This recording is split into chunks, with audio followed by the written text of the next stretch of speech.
श्री प्राणनाथ प्यारे की जय। बोलो श्री सतगुरु महाराज की जय। सुनो रे सत्य के बंजारे, सुनो रे सत्य के बंजारे। एक बात कहूँ समझाई, सुनो रे सत्य के बंजारे, सुनो रे सत्य के बंजारे। या फंदबाजी रची माया की, या फंदबाजी रची माया की, ताके सब कोई रहिया उलझाई, सुनो रे सत्य के बंजारे, सुनो रे सत्य के बंजारे।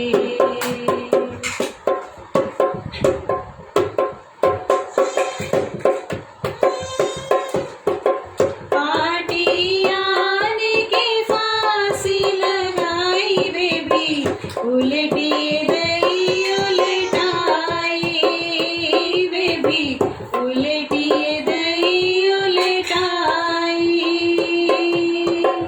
आटी आने की फांसी लगाई बेबी, उलटी दई उलटाई बेबी, उलटी दई उलटाई। बंध दिए विध विध के, बंध पर बंध दिए विध विध के, सो खोली के रहूं न जाए, सुनो रे सत्य के बंजारे, सुनो रे सत्य के बंजारे।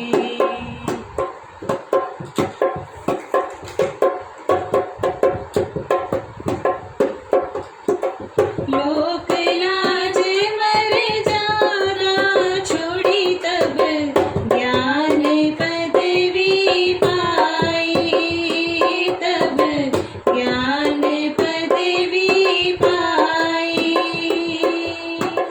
लोक लाज मर जाना छोड़ी, तब ज्ञान पदवी पाई, तब ज्ञान पदवी पाई। एक आग जो छोटी बुझाई, एक आग जो छोटी बुझाई, त्यों दूजी मोटी लगाई, सुनो रे सत्य के बंजारे, सुनो रे सत्य के बंजारे।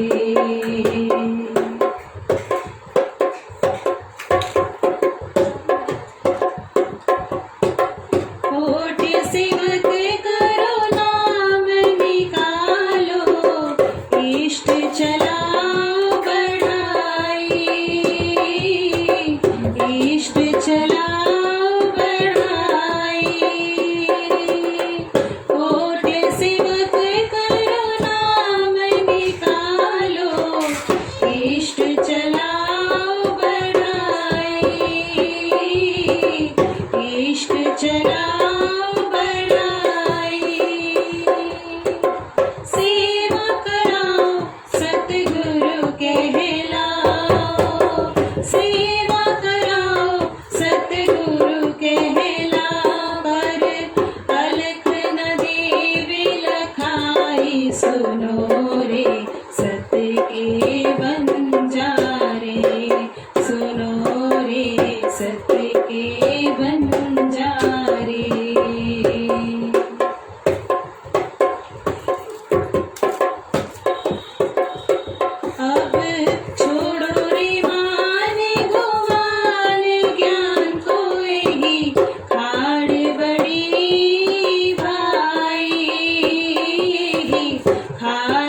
सुनो रे सत्य के बंजारे।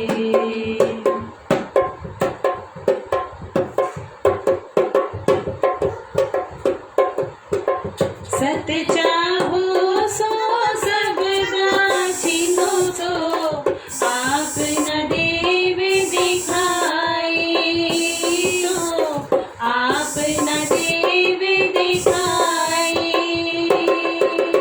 सत्य चाहो सो सबदा छीनो सो, आप न देव दिखाई सो आप न देव दिखाई। जिन माया तिन माहे समाया, जिन माया तिन माहे समाया, राखत जोर छिपाई। सुनो रे सत्य के बंजारे, सुनो रे सत्य के बंजारे।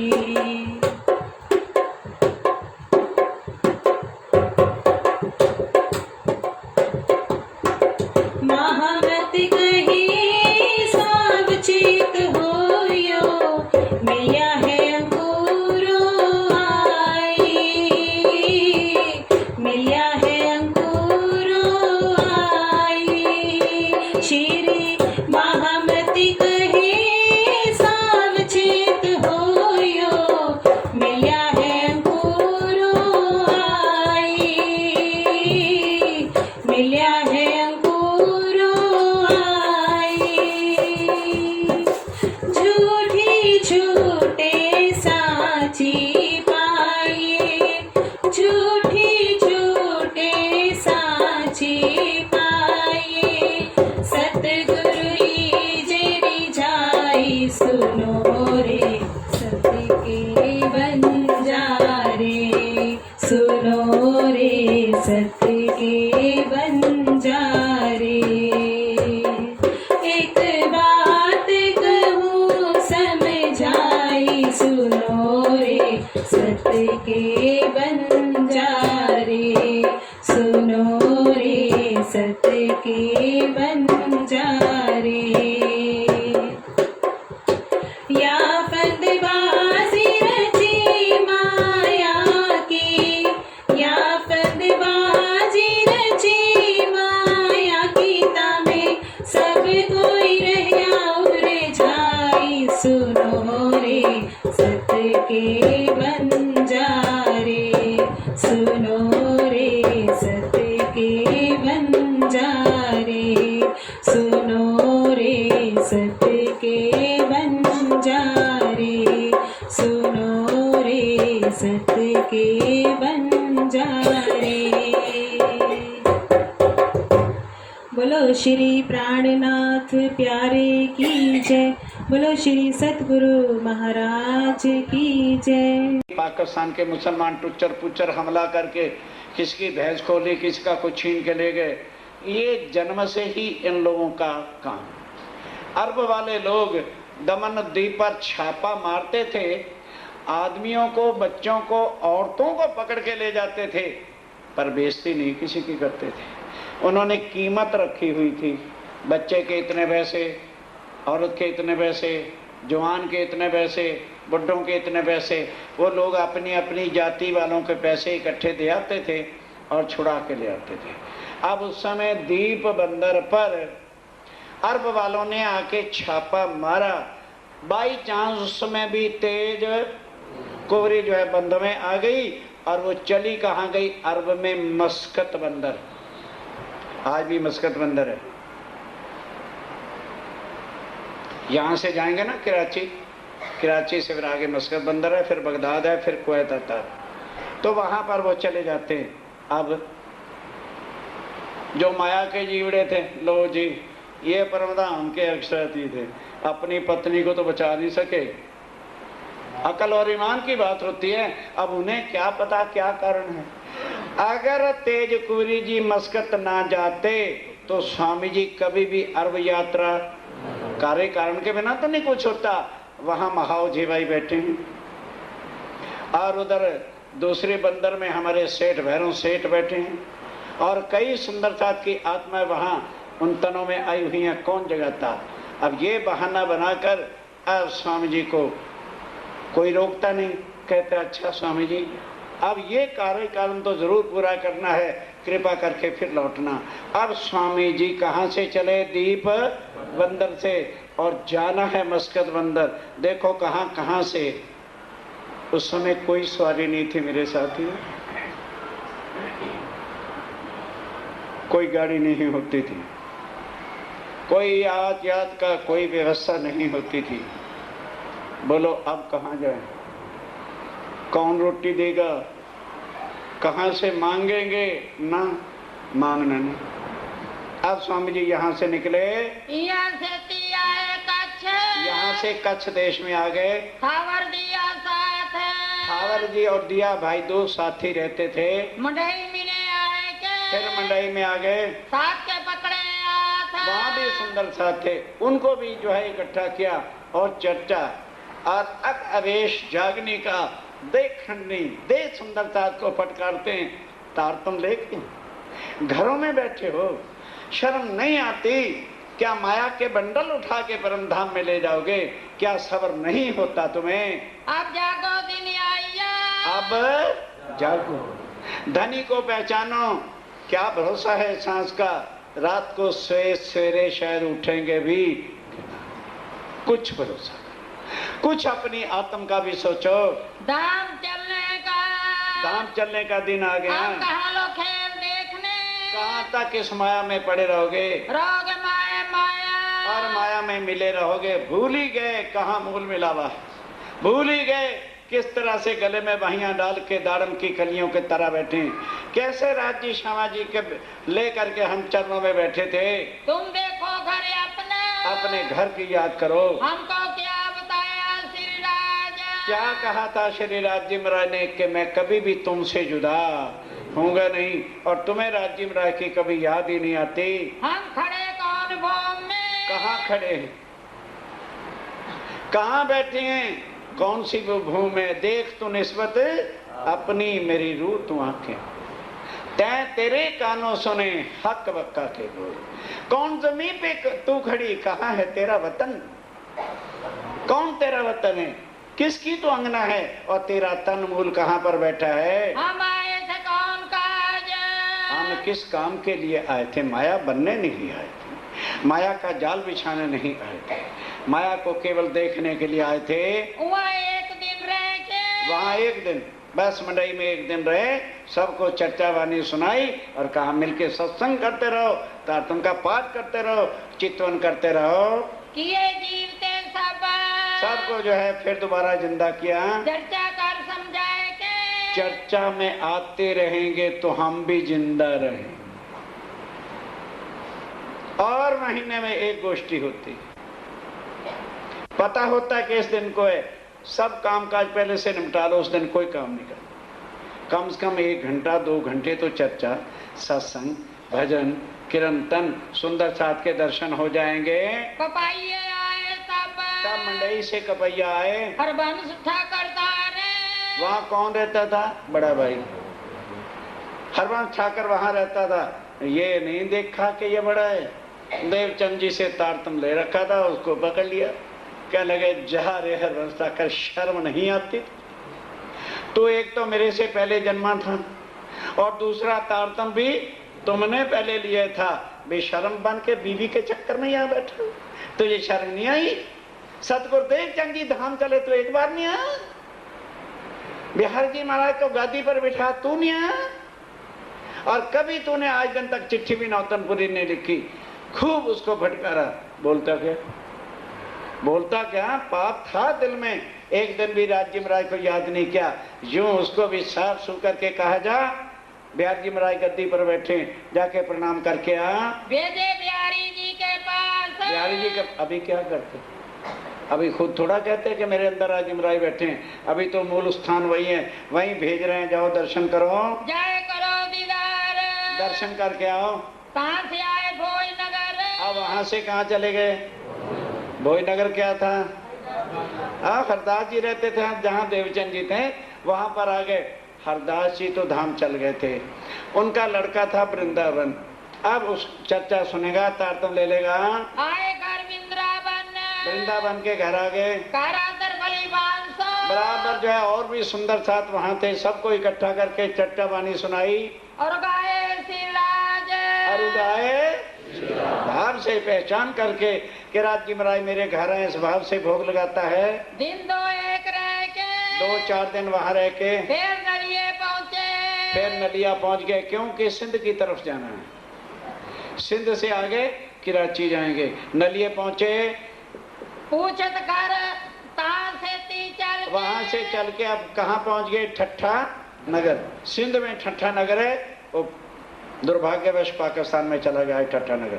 वहां गए, आए ठट्ठे नाथे के, नाथा जोशी अपना एक सुंदर साथ था, उसने तारतम लिया हुआ था, उसका घर पूछ के उसके घर चले गए। पूछत कर उनका घर पूछ के नाथे सो ब्याह मिला, आके मुलाकात हुई नाथा जोशी से। बात लगे पूछने, सारा हाल चाल बातचात उससे भी पूछा, भाई यहाँ चर्चा कोई सत्संग होती है कि नहीं।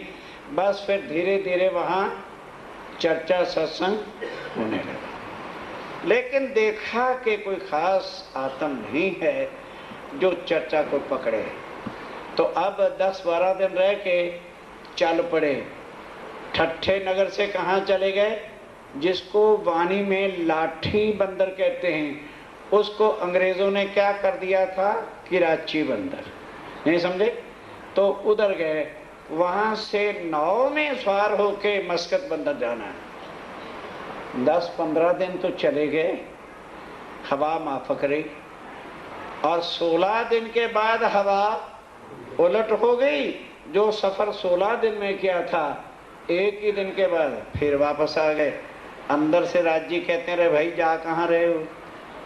खास मोमिन जो लाल दास और चिंता मन रहता, उससे तो अभी मुलाकात ही नहीं हुई, उससे उसकी तो आत्मा भी जागृत नहीं हुई, तो जाना कहाँ है?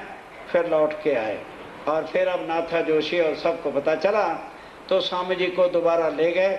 अब चर्चा सत्संग शुरू हो गया। फिर लाठी से ठट्ठे आए, फिर लाठी बंदरगाह से फिर ठट्ठे नगर आ गए। नाथा जोशी मिला दाए, नाथा जोशी ने आगाह किया, स्वागत करके घर ले गया। बंधन सो मुलाकात भई, बंधन एक सुंदर साथ थे, उससे मुलाकात हुई। उन अपने घरों पधराए, वो भी अपने रास्ते में घर पड़ता था, वो भी अपने घरों ले गया। फिर जिंदादास मिले। आप ध्यान से सुनना, जिंदादास और ठाकरी बाई मियाँ बीबी का नाम है। ये लाल दास जी के बाग का माली था, उसने तारतम पहले ले लिया था। वो भी बेनती करता है, स्वामी जी आज हमारे घर कह रहे, चलो भाई। ये कभी लक्ष्य नहीं था कि कोई अमीर है या गरीब है, नाता आत्म का है। बड़े प्यार से वो घर ले जाता है। ठाकरी बाई इतनी प्रसन्न कि राज्य महाराज मेरे घर गरीब है तो क्या हुआ, टोकरे भर भर के सामान के लाती है। सब सुंदर साथ का भोजन अपने घर कर दिया। बड़े भाव के साथ स्वामी जी का आसन लगा के उनको बिठा करके भोग लगाती है। चर्चा करे जोश में, और अब स्वामी जी चर्चा जोश और आवेश में पूर के पूर चलाते हैं। जाके हक्के पकड़े हाथ, और सुनने कौन आता है? जाके राज्य महाराज हाथ पकड़ते हैं, माया से निकाल के ठट्ठे नगर में कौन कौन आत्म है उनको चरणों में लाने लगे। उन्हें सा चिंता मानना। आप ध्यान देना, एक दिन स्वामी जी ने कबीर पंथ की सांख्या, सावधान भाई, कोई नानक पंथ को या गुरु नानक जी की वाणी या कबीर पंथ को जानने वाला हो तो सावचेत हो जाइए। कई सोचते हैं अब तो बीत तक शुरू हो गई, बीत तक कोई कथा कहानियों को नहीं कहती। हर एक शहर में जहां जहां स्वामी जी गए हैं, अलग अलग वाणी का पूर है, अलग अलग आसन है। अब वहां किसी ने आके कह दिया, स्वामी जी ये जो आप प्रमाण देते हो पूर्ण ब्रह्म के आने का, यहाँ एक चिंतामणि जो कबीर पंथ का आचार्य है, वो भी अपनी वाणी से प्रमाण दिया करते हैं कि वह पार पुरुष जो है वो आने वाला है, उनके आने का समय हो गया है। यदि आप थोड़ी सी चर्चा उनसे करोगे तो उनकी आत्मा जागृत हो जाएगी।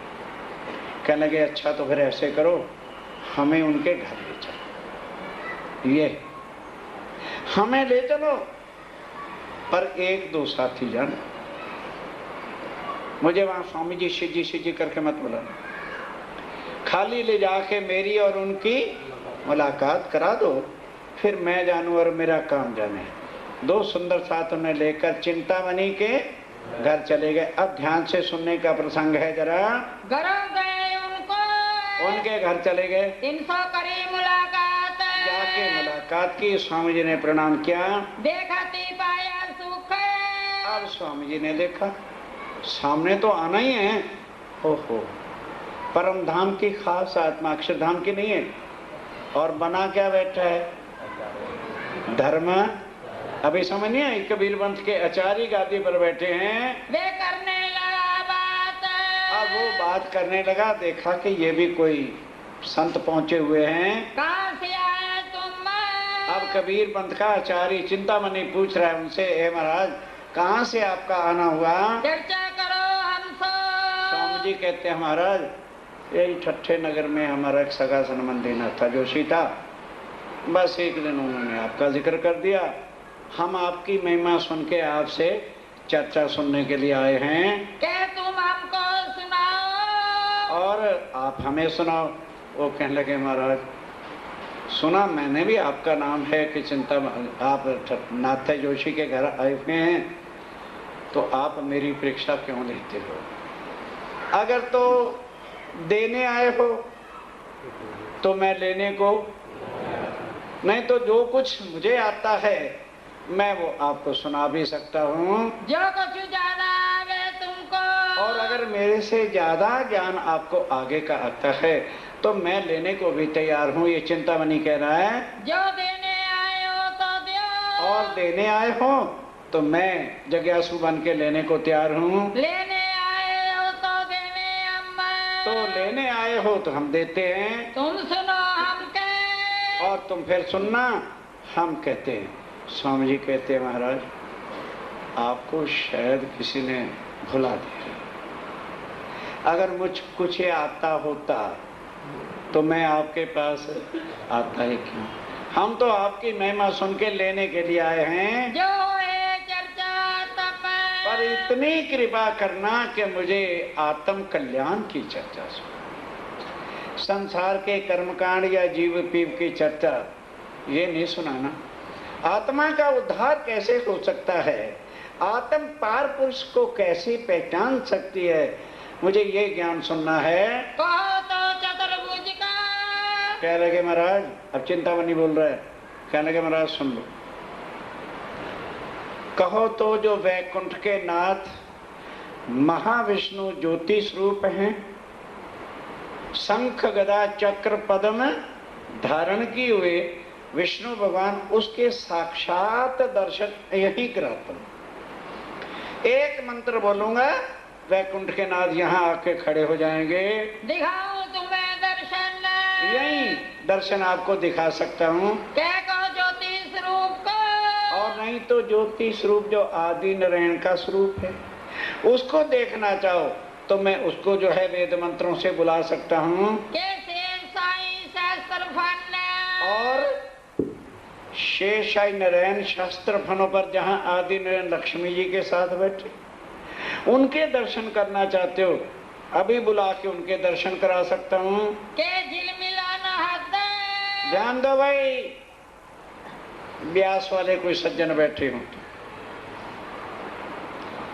झिलमिल अनहदे बाजे जो सात शून्य से निकलती है उनकी स्वरें सुनना चाहते हो, यहीं बैठे तुम्हारे सुरता लगा दूंगा, वो आवाजें यहाँ सुना सकता हूँ। ये सब दिखावे अम्मा, बस इतना कुछ मैं दिखा सकता हूँ। ना तो तुम हमको दिखाओ, और इससे आगे का कुछ ज्ञान है तो आप हमें दिखाओ, मैं देखने को तैयार हूँ। जो कुछ पाया होवे तुम, जो इससे और ज्यादा तुम जानते हो तो आप बता दो। ये चिंतामणि कह रहा है।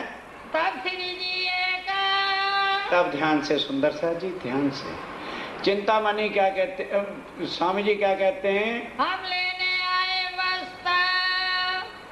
कहने लगे महाराज आप क्यों शर्मसार कर रहे हो, हम तो लेने के लिए आए। ये जो 4 चीजें आपने बताई हैं, चतुर्भुज स्वरूप और ज्योति स्वरूप और शेषाई नारायण और अनंत, स्वामी जी कहते हैं हमें ये भी पता नहीं कि इन 4 में से कौन आत्म का कल्याण कर सकता है। तो आप मुझे बार बार ये ना कहो कि हम कुछ आगे का ज्ञान जानते हैं, हम तो लेने के लिए आए हैं। हमको तुम बताए दो। हमें तुम ये बताओ, ये हमारा कष्ट। हमारे वास्ते आप मेहनत करके कृपा करो हमारे ऊपर, जो कछु तुमका और जो कुछ आपने ये 4 शक्तियों का वर्णन किया है, सो ग्रह तुम्हारे वचन। ये वचन तो मैंने सुन लिए हैं, तिनका निर्णय कर दियो। इनका भी निर्णय आप करो कि कौन ज्यादा शक्तिशाली है और कौन आत्म को भव से पार कर सकता है। दिल को करो रोशन। मेरे संशय मिटाओ, मेरे दिल में कोई संशय बाकी ना रह जाए। एक माल की साखी पर। तब उसने कहा ये यहाँ का ज्ञान नहीं सुनना चाहते, आगे का सुनना चाहते हैं। कह लगे भाई फिर ये ज्ञान मैंने किसी को सुनाया नहीं, तुम्हें जरूर सुना देता हूं। सबसे ज्यादा ज्ञान है कबीर जी का ऊंचा। क्यों? कबीर जी ने अक्षर से भी आगे का वर्णन किया है। जा घर में अबला बसे बहे प्रेम के पूर, कहे तो कबीर सुनो भाई साधो वह घर मुझसे, पर कबीर से भी आगे कमाल पहुंचा है। और स्वामी जी चौंके, कहने लगे महाराज तो वो सुना दो।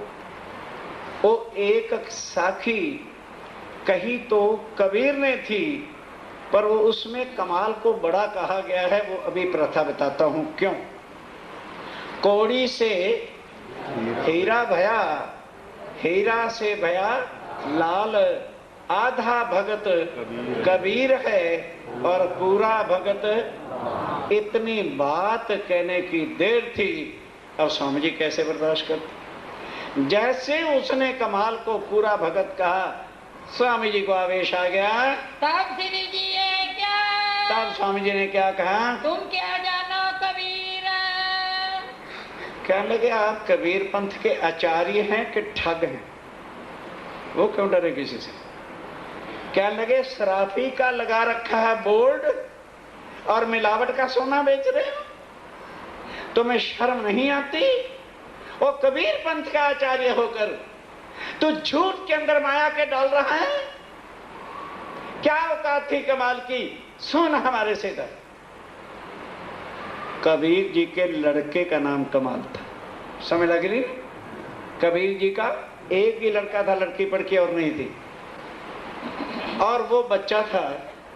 लेकिन वहां का जो बादशाह था उसके लड़के के साथ मिलकर दोनों स्कूल जाते थे। तो बच्चे स्कूल में नहीं जाना करते कि ये गरीब का लड़का है कि अमीर का है, उनको तो दोस्ती से मतलब होता है। तो कमाल की दोस्ती, फ्रेंडशिप जो है वो बादशाह के लड़के के साथ हो गई। अब ये बेचारा घर आता था तो स्कूल के कपड़े तो हर माँ बाप गरीब से गरीब भी अच्छा देता है, घर आके अपने फटे फटे पहन के दोस्तों में खेलता रहता था।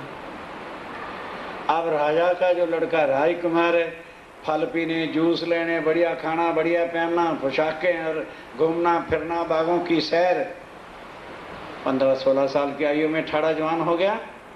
तो राजा वजीर उससे कहने लगा तुम्हें नजर नहीं आता राजकुमार बड़ा हो रहा है, इसे शिकार करना सिखाओ, जाओ वनों में ले जाओ और शिकार खेलना सिखाओ। बरजस पोशाक शिकारी वाली इसकी सिला दो। मिनटों में सिल गई, आगे तैयार हो गया। राजकुमार घोड़े पर चढ़ता है, वजीरों को कहता है पहले मेरे दोस्त के घर चलो, मैं उसके बिना शिकार करने नहीं जा सकता। अब जब कबीर जी के घर गए तो कमाल गली में फटे हुए कपड़े पहनकर खेल रहा था। पड़क से राजकुमार उतरा, कहने लगे कमाल तूने भी कमाल कर रखा है यार, नहीं समझे है? और तू दोस्त मेरा और फटे हुए कपड़े? कहने लगे भाई स्कूल की दोस्ती ठीक है, मेरे पिता सारा दिन जुलाहे का काम करते हैं, खादी बुनते हैं, 2 पैसे 2000 रुपये नहीं 2 पैसे कमाते हैं, और उसमें उनका प्रण है जब तक 4 साधुओं को भोजन ना करा लें तब तक ना मेरी माँ खाती है, ना वो खुद खाते हैं, ना मुझे रोटी मिलती है। अब उसके बाद भाई फटा कटा क्या कुछ भी है पहन तो रखा है, बर्दाश्त नहीं हुआ राजकुमार से, तुरंत हुक्म दिया वजीरों को, जाओ एक घोड़ा ऐसा सजा के लाओ और मेरी और पोशाकें जो है लेके आओ। खुद उसको नहलाया धुलाया, बढ़िया पोशाक पहनाई, दूसरा घोड़ा आया बिठाया, करने लगे चल आज सैर करने चलेंगे। ध्यान देना, चल पड़े दोनों सैर करने। जैसे शहर से बाहर गए तो कई ऊंट और घोड़ों पर बादशाह का खजाना लदा हुआ आ रहा था। राजकुमार साथ वजीर भी थे, हुक्म दिया है खजाने वाली तरफ, लाओ 5 बुक लाओ, रसीद बुक लाओ, मैं दस्तखत करूं। लिख दिया, इतने घोड़े और हाथियों का माल प्राप्त किया। राजकुमार ने दस्तखत कर दिए, ये माल आज खजाने में नहीं जाएगा, कबीर जी के घर आंगन में जाकर के सब डाल दो। अब उन्हें पहुंच से मतलब था, ली सारे हीरे जवाहरात अशरफियां जो भी उस समय था कबीर जी के आंगन में जाके डाल दिया, और उनके माता जी को कहा ये कमाल ने भिजवाया। कबीर जी तो अपना खादी बुनने में गए, उन्हें पता नहीं घर में क्या हो गया। अब सुनने का प्रसंग है कि इधर चले गए और जाके शिकार शुरू करके शाम तक आते हैं। माँ अब बैठी कुंडा बंद करके ताला लगा लिया, कोई हमारे घर ना आ जाए। अब मैं अपने कुमाल को राजे की लड़की ब्याह के दूंगी, 4 मंजिला मकान बनाऊंगी, 4 भैंसे भी रखूंगी। शेख चली बन रही है ना। अब आ गया कमाल वापस, बस माँ चूम चूम के बलिहारी जाती, वाह बेटे वाह, जन्म भर का तूने दुख काट दिया, नखट्टू के साथ मेरी शादी होगी थी, नखट्टू के साथ। नहीं समझे? अब पति क्या बन गया? समय है भाई, बुढ़ापे में पति नखट्टू हो जाया करते हैं, थोड़ा कमाते हैं नखट्टू होते हैं, जवानी में सब ठाठ होती है। ठीक, अब बातों में मगन इतने के रात के 11 बज गए, माँ बेटा ही बातें कर रहे हैं, प्लान बना रहे हैं। 11 बजे बेचारे कबीर जी आते हैं, आके कुंडी खटखटाई, कमाल कहते हैं जावा पिताजी आए, दरवाजा खोल। दरवाजा खोला, लालटन से देखा था कि मेरे घर चंडालनी का ढेर, और हम क्या कहते, शुक्र है लॉटरी खुल गई, लॉटरी। वो कबीर थे भाई, उनके चरणों की धूली भी बनना चाहे शायद ना बने। हम माया के जीवड़े क्या जाने वो संत कौन थे। तुरंत अपने पांव को पीछे खींचा, औरत को कहते हैं तुझे पता नहीं, जिस जगह ये माया डैन है वहां कबीर नहीं हो सकता, जहां कबीर होगा वहां माया रह नहीं सकती। अब वो लगे अनाप साहब बोलने, हाँ हाँ मेरा नसीब फूट गया, तेरे नखट्टू के साथ माँ पाने बांध दिया, मेरे लड़के से मुकद्दर से कुछ आ गया है, तेरे पेट में दर्द, अरे इतना बटर बक। कबीर जी मस्त हैं, दर्द नहीं, क्योंकि माया का जीवड़ा है, ये तो बक ही गई, इसको यही चाहिए। चुप। कहने लगे भाग्यवान, मुझे लेना है तो इसे निकाल के बाहर, इसे रखना है तो मुझे राजी खुशी से छुट्टी दे दो, लौट के मैं तेरे घर नहीं। अब इनका 2-2.5 घंटे आपस में बहस चलती रही। अब लड़के ने सोचा कि शायद माँ बाप इकट्ठे ही खड़े प्लान बना रहे हैं कि इस पैसे का क्या करना, उसे क्या पता क्या हो रहा है।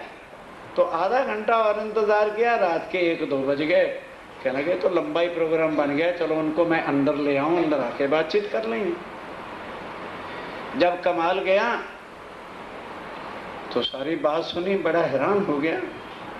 उसने भी कहा पिताजी मैंने कोई चोरी नहीं की, मैंने कोई डाका नहीं डाला, मेरा दोस्त था राजकुमार, उसने गरीबी की हालत देखकर अगर दोस्त की मदद कर दी है तो कोई पाप तो नहीं। कहते बेटा मैंने पाप तो नहीं कहा, तुम्हें अब तुम्हारी मां को ये सुहाए, मेरा प्रण है जहां माया होगी वहां कबीर नहीं रहेगा, क्योंकि माया जो है पार ब्रह्म से जुदा करती है। मैं नहीं रह सकता, तुम माया रखो, सुखी रहो, बस राजी खुशी मुझे विदा कर दो कि पिताश्री आप चले। मैं कोई ये तो नहीं कहता कि तुम मुझे माया वहां रखो, नहीं। अगर मुझे रखना चाहते हो अपने हाथों से इसे उठा के बाहर फेंक, फिर रूखी मिलेगी सुखी मिलेगी, जो मैं कमा के लाता हूं। आगे भी तुझे पाला है, फिर भी तू पल जाएगा। घंटा डेढ़ बहस के बाद अब हो गया 4 बजे का समय। उस समय की दुनिया 11 बजे सो के नहीं उठती थी कि भाई 9, अरे यार अभी उसे फोन ना करो, अभी वो सो रहा होगा। ये पशुओं का हाल होता है, मानव का नहीं होता, समझे? 4 बजे सब ब्रह्म मुहूर्त में उठ जाते थे। किसने कहा रात के 1-1 बजे तक टीवी देखो? भाई क्या मिलता है उनमें? पशुता, ढोरपना। देखो, मना नहीं करनी, कौन समझेगा मेरे कहने? ये तो कबीर और कमाल वाली बातें। बैकवर्ड गिनोगे ना मुझे, हम बैकवर्ड अच्छे, आप फॉरवर्ड अच्छे। और जरा शास्त्रों को भी उठा लो। जो आदमी सूर्य की किरणों में उठता है उसकी बुद्धि का नाश होता है, इसलिए मानवता की बुद्धि खत्म हो गई। 4 बजे सारा जगत उठ जाता था और उठ करके पानी जल प्रभु का नाम नहाना धोना काम करते थे। कमाल ने देखा कि जनता उठ गई है, हीरे जवाहरात उठा के बाहर फेंकने शुरू कर दिया। दुनिया वालों, हीरे ले लो, जवाहरात ले लो, अशरफियां ले लो, लूटो। अब दुनिया वालों ने देखा कबीर तो भगत बना फिरता था और अपने घर में इतने हीरे जवाहरात तो दबा के रखे, ये काहे का भगत है? भगत तो क्योंकि जो पैसा देवे, भंडारे करे, वो ऊंचा भगत होता है, चाहे जुए खेलता फिरे। नाप तोल की दुनिया की तरह जो है ना भाई। तब कबीर जी हंस पड़े कि हाँ भाई दुनिया वालों, कौड़ी से ये कहा उन्होंने। कौड़ी कौन? कि मेरे माँ बाप, मेरा बाप जो था कौड़ी था, फुट्टी, ना वो दीन के काम आया ना वो दुनिया के काम आया, वो फुट्टी कौड़ी के समान इंसान। और उससे हीरा भया। कौन? मैं अपने को हीरा कहा है। और हीरा से भया ए लाल। आधा भगत कबीर है और पूरा भगत कमर। तू इसको कहता है? अब वो चौंक उठा, बिन पहचाने बोले तब समझ इसको डांटते हैं। अरे तू कबीर पंथ का आचार्य सराफ होकर और तुझे पहचान नहीं है कि हीरा क्या है और कौड़ी क्या है? नहीं, तुम सराफ है। तुम सराफ नहीं हो तो ठगो, लिखा हुआ है सराफा दुकान। जब तुम्हें ही पहचान नहीं है तो क्या किसी के आत्म को परखेगा? ए कबीर का कीर्तन तब स्वामी जी कहते हैं सुन जरा, मैं तुझे बताऊं कबीर की पहुंच कहां, और कोई इसका अर्थ खोल दे तब कहना। तब स्वामी जी अपने मुखारविंद से परम धाम से जो कबीर की साखी है उसका वर्णन कहते हैं, आज भी लिखी हुई है। एक ग्रंथ है कबीर की साखियां, एक ग्रंथ है कबीर जी का बीचक है। लायो है। हाँ, आश्रम में भी है और क्या है कंचर यहाँ लाए के छोड़ा इधर। हाँ, अटैची में है, चिंता मत करो, जिसने पढ़ना हो आके बाद में पढ़ सकता है। ये कबीर के जो साखियां हैं 52, उसका एक जुदा ग्रंथ है, उसका नाम है कबीर जी के बीचक। उसमें ये साखी है। कबीर जी ने कहा था दुनिया वालों, जब इस बीचक के अर्थ खुल जाएं तो समझ लेना पूर्ण ब्रह्म दुनिया में आ गए। अब स्वामी जी ने वो बीचक बोला, अभी अर्थ भी बताता हूँ, घबराओ मत, चिंता ना करो, संशय इतने नहीं रहने दूंगा राज जी महाराज की कृपा से। एक पलक से गंग जो निकसी, हो गया 34 पानी, 3 पानी 2 पर्वत ढांपे, दरिया लहर समानी। उड़ मक्खी तरवर पर बैठी, बोलत अमृत बानी, तिन मक्खी को मक्खा नाही, बिन पानी गर्भानी, तिन मक्खी तिन गुण जो जाए, है वो पुरुष अकेला, कहत कबीर सुनो भाई साधो, या पद का जो अर्थ लगावे वह सतगुरु मैं चेला। कबीर जी ने कहा। अब इसका अर्थ सुनो। परम धाम में आत्माओं ने दुख का खेल और अक्षर ब्रह्म ने, भूल गए, 4 ही दिन में आनंद का खेल मांगा। दोनों की इच्छा पूरी करने के लिए पार ब्रह्म अक्षरातीत ने अपने नैनों से फरामोशी का पर्दा डाला, एक पलक से गंगजो निकसी। ठीक है, हो गया 34, सब परम धाम में फरामोशी नींद का आवरण छा गया।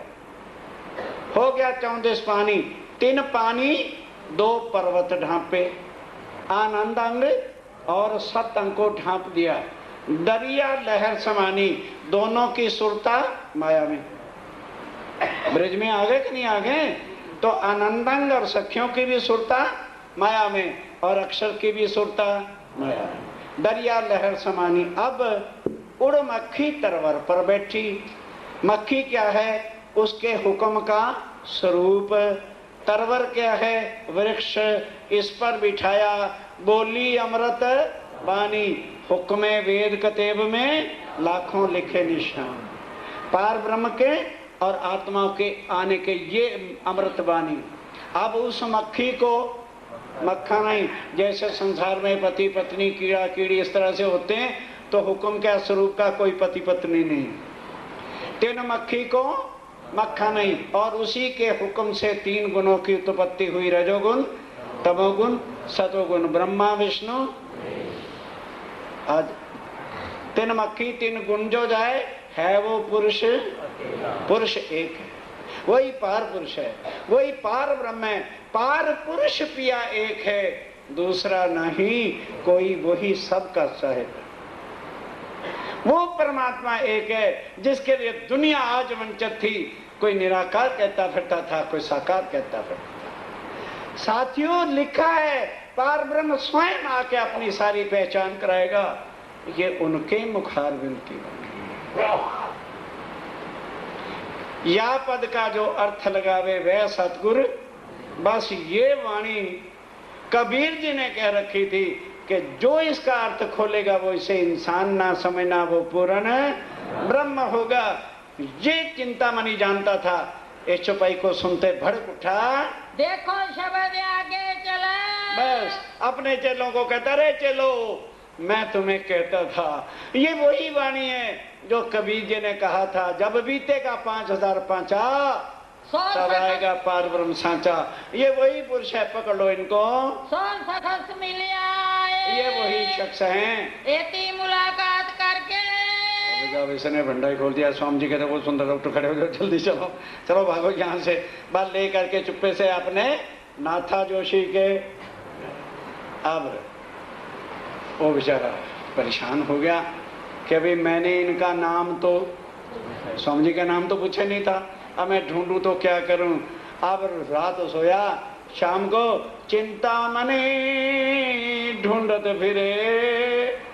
अब गली गली में पूछता फिरता है, अरे भाई एक यहाँ स्वामी जी आए हुए हैं, कहाँ पर हैं? करते करते करते एक कल्लू मिसर था, वो भी चर्चा सुनाया करता था। कह लगे शायद उसके पास चला जाऊं, तो वहां चले गए। वो सवेरे क्या करता था? सवेरे उठ के प्राणायाम करो, दाएं नाक से 1 लोटा पानी पिया करो, और जिसके पेट में पीड़ा हो हरड़े खाया करो, 2 किलोमीटर की सैर किया करो। स्वामी ने कहा भी अब इससे क्या सत्संग करें, ये तो पेट की दर्द और सैर और ये सब कहता है। तब वहां से पता चल गया, स्वामी जी तो चले गए, अब वहां से भी नहीं पता चला। अब ढूंढते ढूंढते चिंतामणि वहां आया। कहता भाई आए तो थे, मैंने देखा भी था, पर मेरे साथ कोई भी सत्संग हुआ नहीं। वो चिंतामणि को कहता है कि नाथा जोशी के घर।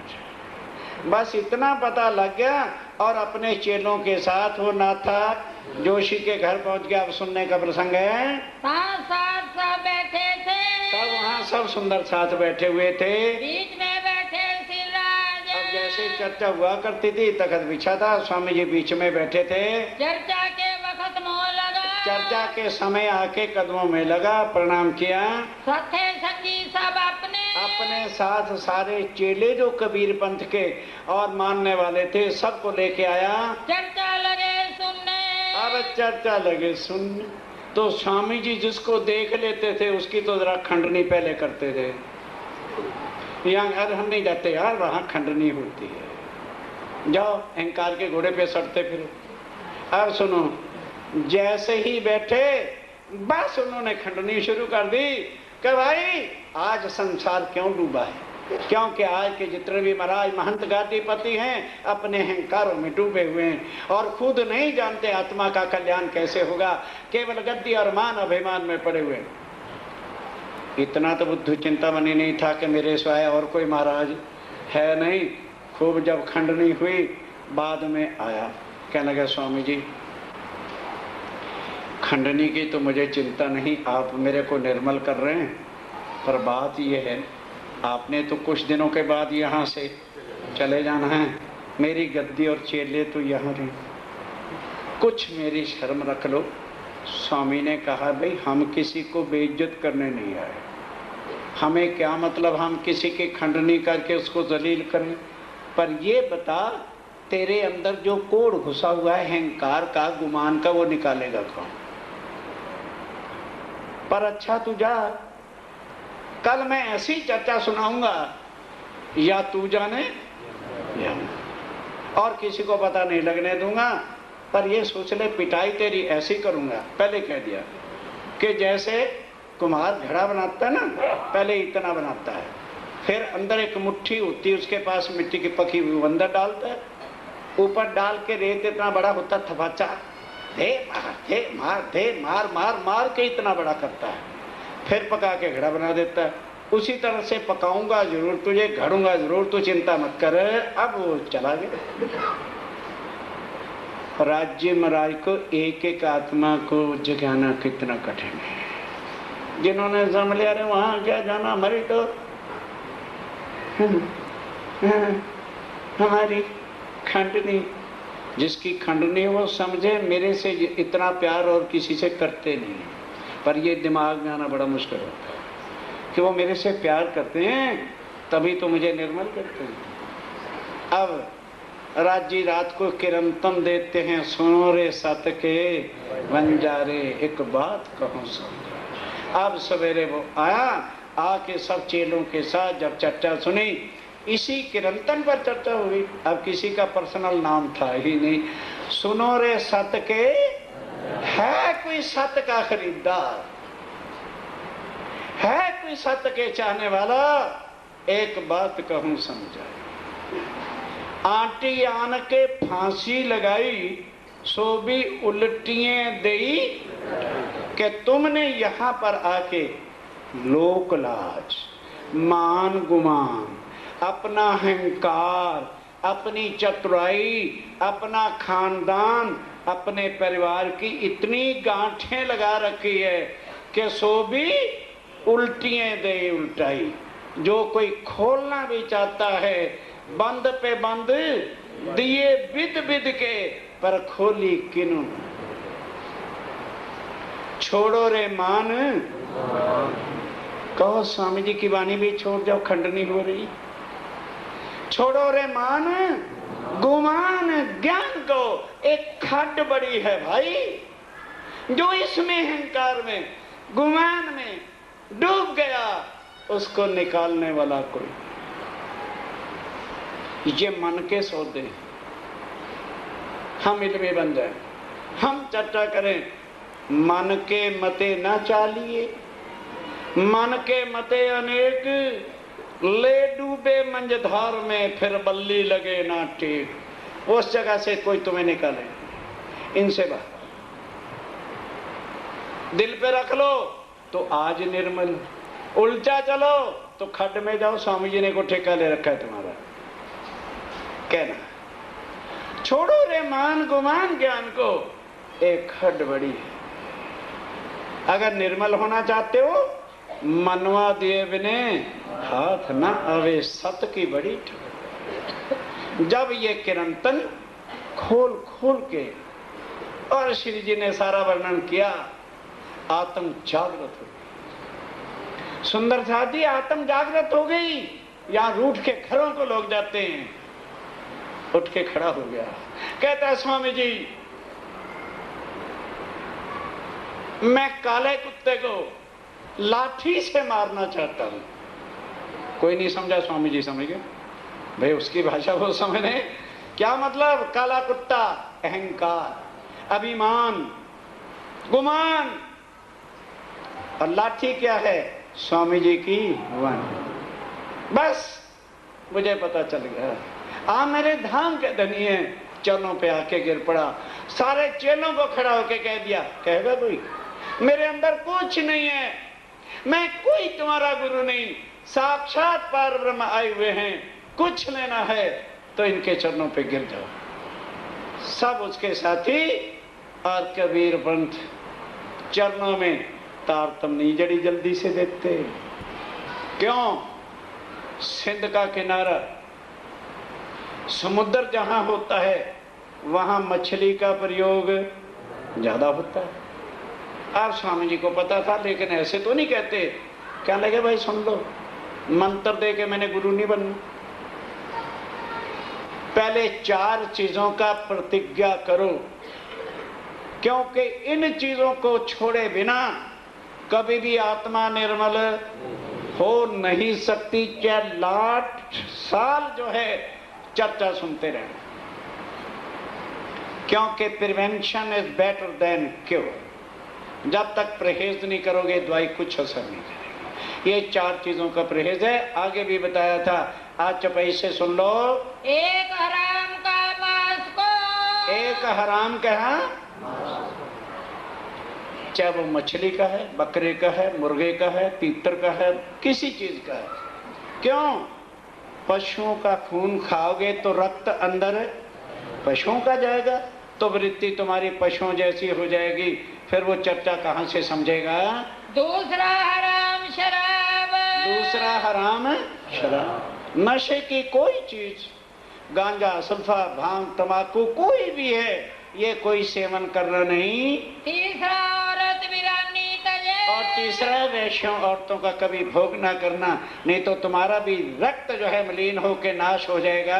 सो पावे हयाती आब, वह अखंड वाणी को पा सकता है।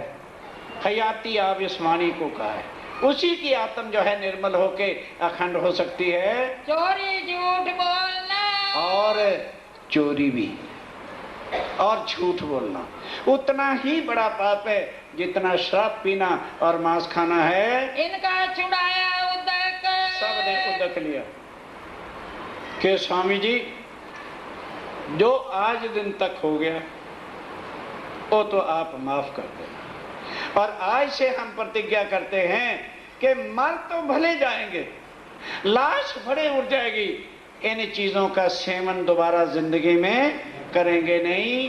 इन समय में चर्चा, अब जब इतने सुंदर साथ ने तारतम लिया और इतना प्रवाह जोश चला, तो स्वामी जी भी फिर जोश में आके चर्चा सुनाते हैं। बड़ी जो बड़े जोश में चर्चा, बस वही नित्य वृंदावन, अखंड अक्षर अक्षर धाम परम धाम की बातों के बिना और कोई ज्ञान नहीं। और एक एक ग्रंथ से प्रमाण, गीता से उत्तम पुरुष के पहचान, और भागवत से एक सातीत के पहचान, गुरु नानक देव जी की वाणी से पार पुरख की पहचान, सबको मिलाकर एक पंथ बैंडे हमारे जो जुदा जुदा हैं मेरे साथियों, शरीरों से। हम सिख हैं तो शरीर से हैं, हिंदू हैं तो शरीर से हैं, मुसलमान हैं तो शरीर से हैं, और कोई भी है तो शरीर से हैं। आत्मा ना हिंदू है, ना मुसलमान है, ना सिख है, ना मुसलमान। ये आत्म तत्व का ज्ञान है, और आत्मा का जो मालिक है वो सबका एक है। चतरा एक को करना, आप ध्यान देना, चतरा एक पंडित था, वो स्वामी जी की रोज चर्चा सुनता था, और लालदास जी के दरबार में जहां उनकी दुकान थी, व्यापार था, वहाँ लालदास जी भी भागवत करते थे। लालदास जी बड़े प्रकांड पंडित भी थे।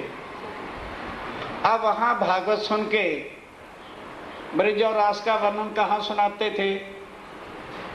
यहाँ भागवत में वो लोग कहाँ बताते थे? इस दिल्ली वाली मथुरा वृंदावन जो ये है। अब स्वामी जी मथुरा वृंदावन कहाँ बताते हैं? गौ लोक में निराकार।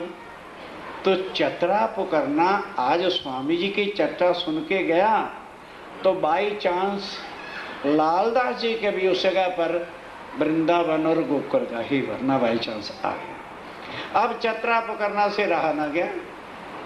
चतरा कहता है लालदास जी, रोज आप भागवत की चर्चा सुनते हो, सुनवाते हो। भागवत में क्या लिखा है? नित्य वृंदावन लिखा है या नाश होने वाला वृंदावन लिखा है? आप वर्णन करते हो नित्य वृंदावन का और बताते हो ये वृंदावन ये 14 लोक के अंदर है और महाप्रलय में नाश हो जाएगा। जब कथा करने वाले तुम्हें नहीं पता अखंड वृंदावन कहाँ है तो दूसरों को क्या बताओगे? अब वो चौक उठा। लालदास जी क्या तुम चौकी? क्यों चतुरा? तू मेरी दुकान पे तो नौकरी करता है और चर्चा भी यही सुनता है, ये तो ज्ञान कहाँ से लाया? कहने लगे सेठ जी चुप करो चुप करो, तुमको तिजोरी और नोट लपेटे और सिठानी के पास जाके बैठ गए, तुम्हें क्या पता शहर में क्या हो रहा है? बहुत महान शक्ति वाले आए हुए और उनके यहाँ मैं रोज चर्चा सुनता हूँ। वो अखंड के बिना और कोई बात करते ही नहीं। कहाँ है गौलोक? कभी तुमने समझाया? उन्होंने बताया है कि निराकार के आगे अव्याकृत है, अव्याकृत के आगे सबलिक ब्रह्म है। वहाँ नित्य वृंदावन है, वहाँ पर किशोर स्वरूप है वहाँ के बिहारी का, और सबलिक के नीचे ही वहाँ पर जो है बाल मुकुंद जी की ब्रिज की लीला है। और तुम यहाँ बताते रहते हो। कब तुम इस ज्ञान को पाओगे? कब तुम्हारा कल्याण होगा? था तो सेठ और डांट कौन रहा है? नौकर। कहने लगे भाई तू ये बता, ये ज्ञान तू लाया कहाँ से? कहता लाया कहाँ से? बताया तो है स्वामी जी के पास से लाया हूँ। कहने लगे अच्छा मुझे भी वहाँ ले चल। कहते दाल भनिया नहीं है, जिसको मिल जाए मैं वहाँ जाऊँगा, उनसे आज्ञा मांगूंगा, यदि वो आज्ञा देंगे तब ले जाऊंगा। तू अक्कड़बाज सेठ वहाँ जाके न ढंगा है बैठने का, तो मैं अपना ना बाबा ना। कहने लगे भाई तू जा तो सही, मेरी तरफ से बेनती कर स्वामी जी को, अगर वो कहें तो फिर मुझे ले चलना, वरना मत लेना। तब चतरा को करना गया, जाके सारा प्रसंग बताया कि स्वामी जी आपके दर्शन करना चाहते हैं, अगर आप आज्ञा दो तो मैं ले आऊँ। स्वामी ने कहा ले आओ भाई, सेठ है तो अपने घर है, हमें कोई उससे नोट लेने हैं क्या? आएगा चर्चा सुनेगा, आत्म होगी, जागृत हो जाएगा, नहीं तो वापस चला जाएगा। कई सेठ और बैठे थे जो लालदास से थोड़े पैसे वाले थे। कहने लगे स्वामी जी उसे मत बुलाओ, बड़ा अक्कड़ वाला सेठ है, क्योंकि अगर वो आ गया तो हमारी बेइज्जती। ये दुनिया है। स्वामी ने कहा भाई तुम्हें क्या चिंता होगी, है ग्राहक है, आत्म तो चर्चा सुनानी है, हमको उससे पैसा थोड़े मांगने बैठे, या तुम्हारे से पैसा ले रखा है जो तुम ऐसी बात करते हो। जाओ बुला के ले आओ। चतरा को करना गया, ले आया। आते ही देखा कि परम धाम की आसवाई की आत्मा अच्छा क्या बनी बैठी है, करोड़ोंपति, घर भूली बैठी है। देखते स्वामी जी ने पहचान लिया। अब जैसे ही वो आके बैठा तो स्वामी जी ने पहले क्या बताया? अक्षर पुरुष का रूप क्या है, पाताल से वैकुंठ, निराकार, सात शून्य, काल पुरुष का महाप्रलय में नाश। उसके बाद योग माया का प्रमाण समझा दिया, फिर अक्षर ब्रह्म बताया और अक्षरातीत की बात बताई, फिर ब्रिज और रास की लीला बता के ब्रिज और रास अखंड कैसे हुई वो सारा भेद।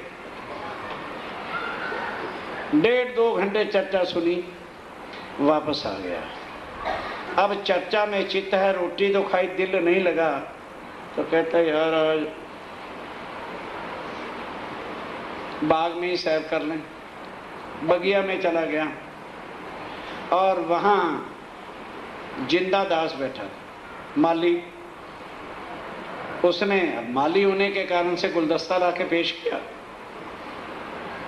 और पूछने लगा, सेठ जी जिनकी चर्चा सुनने गए थे उन्हें पहचाना भी है कि ऐसे ही हो?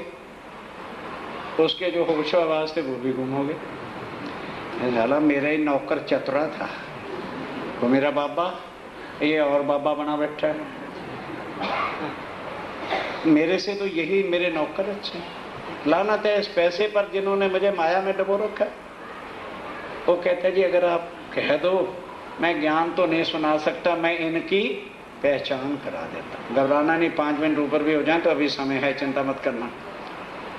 बसें भी 5 मिनट लेट चले जाएंगी, रात नहीं है अब, क्योंकि प्रसंग फिर छूट गया तो ना इधर रहेगा ना उधर रहेगा। जल्दी सुनाने की कोशिश करता हूँ। कहने लगे सुना दे भाई।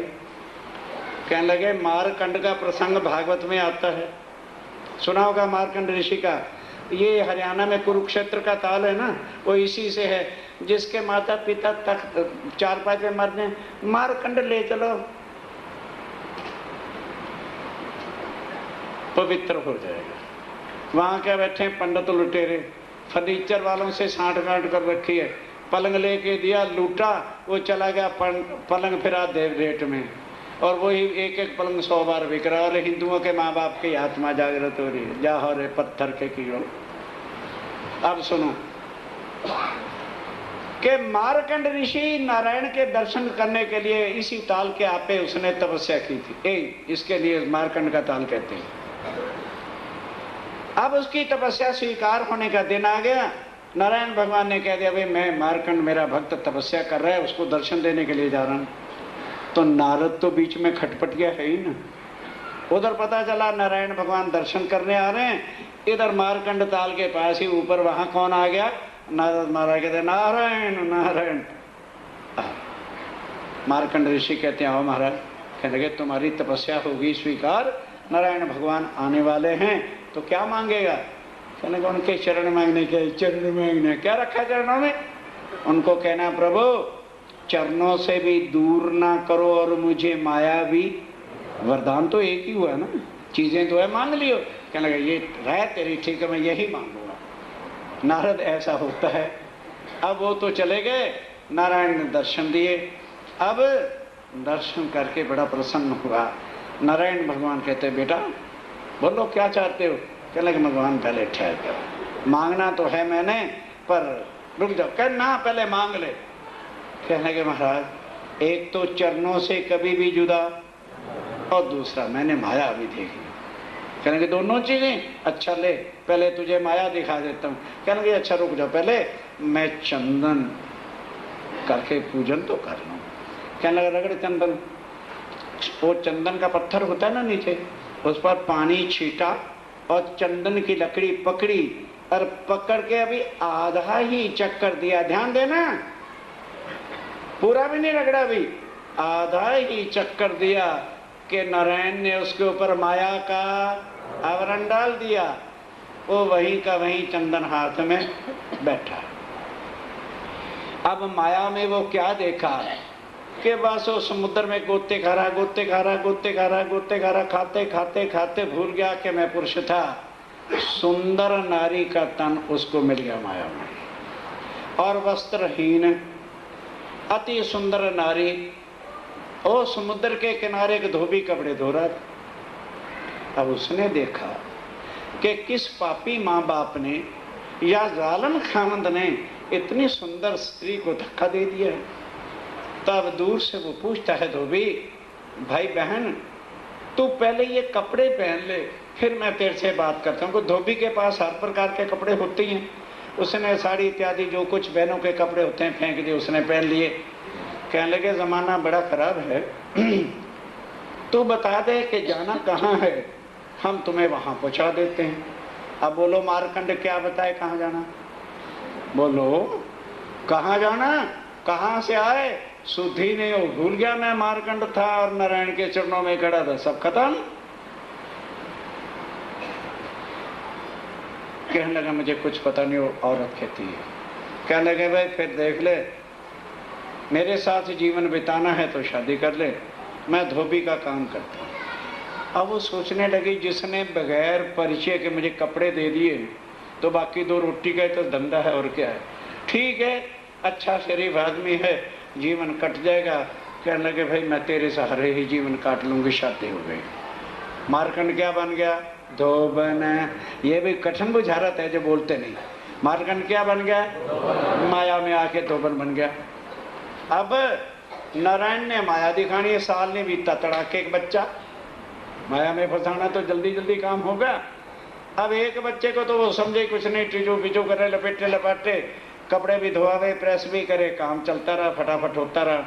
साल बीता तो एक बच्चा और हो गया कल्याण। अब पहला ही बच्चा 20 साल का हुआ तो क्या संभाले क्या ना करे। धीरे धीरे अब रोटी में भी देर होने लगी और कपड़ों में भी देर होने लगी। धोबी कहने लगा भाग्यवान, बच्चों को भूखा मारना है क्या? मैं तो सारा दिन कपड़े धोता हूँ, तू यदि इसको प्रेस नहीं करेगी, वक्त पर कपड़े नहीं देंगे तो कोई हमारे से कपड़े नहीं धुलाएगा। कहने कि प्रयास तो बड़ी करती हूँ, 2 छोटे छोटे बच्चे हो गए, बोलो मैं क्या करूँ। अच्छा फिर भी मैं कोशिश करती हूँ। और परिश्रम करने लगी। साल बीता, एक बच्चा और कर लो, क्या करोगे। पहला बच्चा 2 साल का, दूसरा साल का, तीसरा और पैदा हो गया। अब 2 साल वाला नहीं संभलता तो क्या कपड़े धोवे क्या सुखावे। जब तीनों को सुलह सुलू ले तो फिर थोड़ा बहुत काम करे। उधर कपड़े देने भी जाना है समुद्र के किनारे। तो धोबी को लगा गुस्से होने और लगा नाप शनाप गालियां करने। ऐसे लड़ाई में, झगड़े में, खटपट में 1 साल और बीता, चौथा बच्चा और। अब क्या बच्चों को पाले, क्या कपड़े ले जाए, कुछ करे। कपड़ों की आमदनी बंद, खाना पीना कष्ट होने लगा। धोबी ने लठ उठा लिया। कहने लगा धोबन की बच्ची, मैं एक ही तो काम कर सकता हूँ, या तो तू जा समुद्र के किनारे धोया करना, बच्चों को भी पालूंगा, प्रेस भी करूंगा, जैसे भी होगा करूंगा। फिर भी मार मूर के उसको चला जाए। एक दिन वो इतनी दुखी हो गई, साल बीता, 5वां बच्चा। कहले अब तो मरने का ही ठिकाना है। अब मैं बच्चों को पालूं, के कपड़े ले जाऊं, के सुखाऊं, के रोटी खिलाऊं, किसकी रोटी देने जाऊं। एक दिन धोबी ने भी करारा रख के जरा उसको मारा। अनपढ़ लोगों का जो काम ही होता था। अब उसने भी सोच लिया इसको समुद्र के किनारे दो, इससे तो फांसी लग के मरना अच्छा।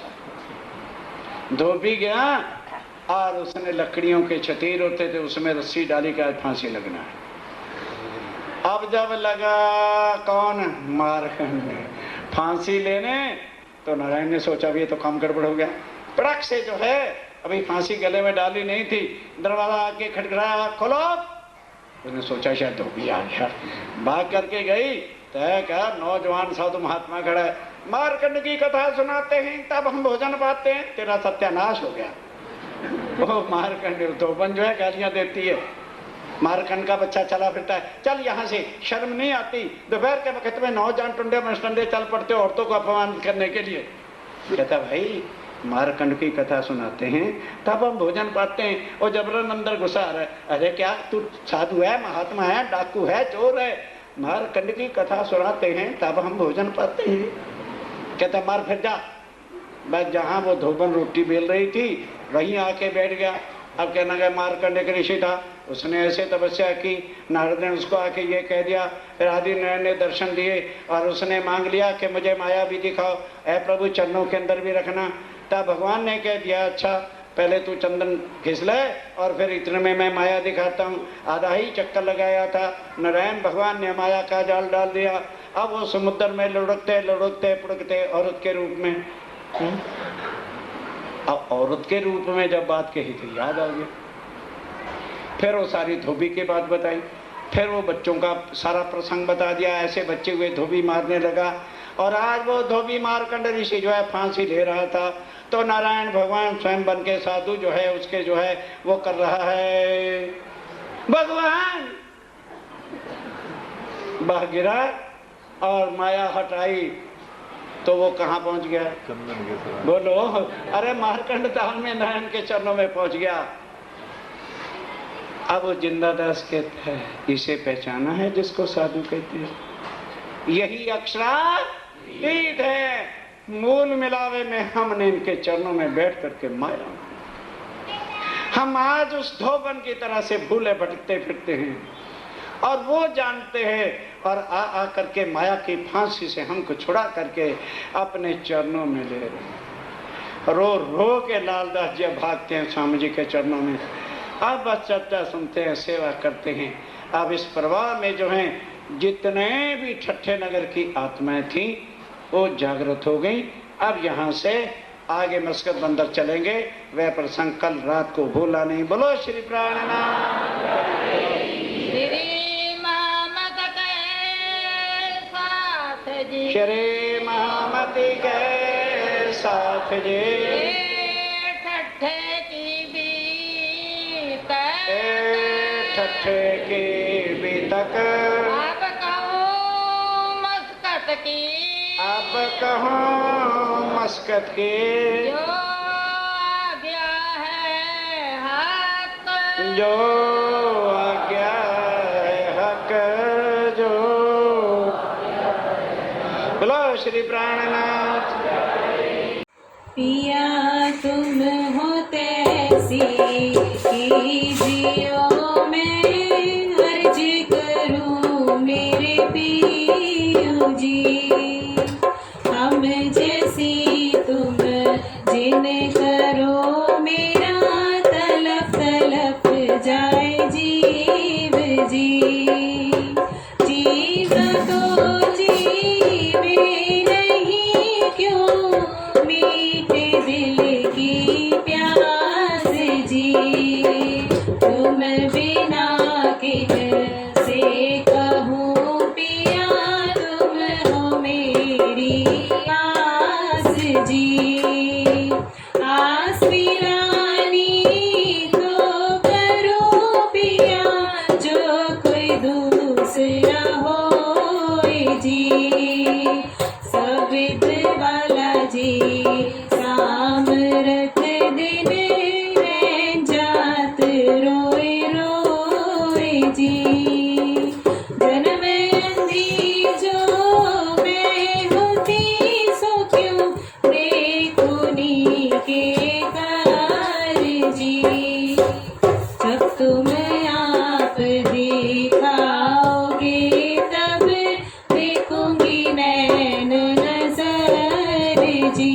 ये पुकार पिया जी मेरी सुन के, अब ढील करो खिन खिन जी। पल पल खबर जो लीजियो है, अर्ज करूं दुल्हन जी। ऐसी अरज में तो करो पिया, बीच पड़ी अंतराय जी। सो अंतरयाड़ी टाल के दुल्हा लीजे कंठ लगाए जी। कंठ सो कंठ लगाए के पिया, कीजे हास विलास जी। बार में जाए श्री इंद्रावती पिया, राखो चरणों के पास जी। तुम दुल्हा में दुल्हनी पिया, और न जानू बात जी। इश्क सो सेवा करूं पिया, सब अंगों साक्षात जी। सदा सुखदाता धाम धनी में, क्या कहूँ किन सो बात जी। श्री कामती युगल स्वरूप परिवारी, अंगना बल बल जात जी। पिया तुम हो तैसी कीजियो, मैं अर्ज करूं मेरे पिया जी। हम जैसी तुम जिन करो, मेरा तलप तलप जाए जीव जी। बोलो श्री प्राणनाथ नाथ प्यारे की जय। बोलो श्री सतगुरु महाराज की जय। नाम जी।